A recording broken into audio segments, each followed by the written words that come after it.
फिर हमारी रिस्क लेने की एपेटाइट भी तो ज़्यादा हो गई ना उस हिसाब से। रिस्क लेने की हमें थोड़ा एपेटाइट, फ़र्क पड़ेगा, वो उनका गला पूरी तरह दबेगा। रिस्क लेने की एपेटाइट तो है पब्लिक में, क्योंकि पब्लिक को उसकी कीमत नहीं पता।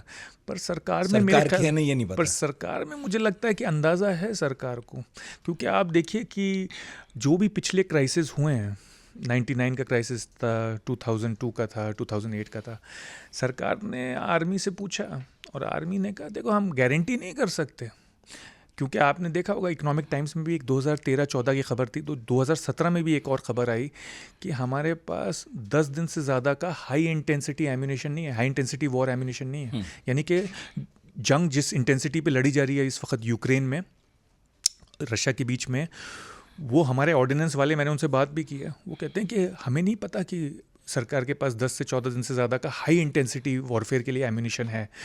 तो आर्मी ने भी सरकार को बताया तो होगा कि देखो जंग तो हो सकती है और हमारी ताकत भी पाकिस्तान से ज़्यादा है, पर इसका नतीजा क्या निकलेगा कोई 100% गारंटी नहीं है, और हमारे क्या नुकसान होंगे वो भी पता नहीं एग्जैक्टली कितने होंगे। क्योंकि कार्ल फॉन क्लॉज़विट्ज़, जिन्हें हम गॉड ऑफ वॉर मानते हैं आईआर में, वो अलग बात है, वो नेपोलियन को मानते थे गॉड ऑफ वॉर, पर वो कहते हैं कि देखो जब जंग होती है तो उसमें एक बहुत बड़ा एलिमेंट चांस का होता है, और किस तरफ मोड़ पलटेगी ये कोई एडवांस में कह नहीं सकता, क्योंकि इसमें कई चीज़ें हैं, इसमें फ्रिक्शन होता है, आपको एग्जैक्टली इन्फॉर्मेशन नहीं पता होती, फॉग ऑफ वॉर होता है, आपको पता नहीं होता है क्या होने वाला है, जो आप ऑर्डर देते हो वो फ्रिक्शन की वजह से पहुंच नहीं पाते हैं फ्रंट तक सही से, और दूसरा आदमी भी आपके ऊपर रिएक्ट कर रहा है ना।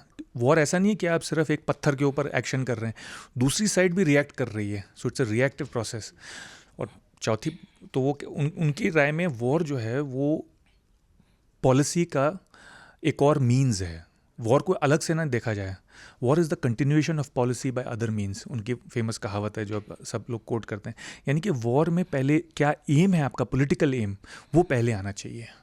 आप पहले डिसाइड करें कि आपको पॉलिटिकली क्या अचीव करना है, और फिर आप वॉर करें। गोल क्लियर होना चाहिए आपका, उसी पे तय होगा कि वॉर जीती या हारी आपने।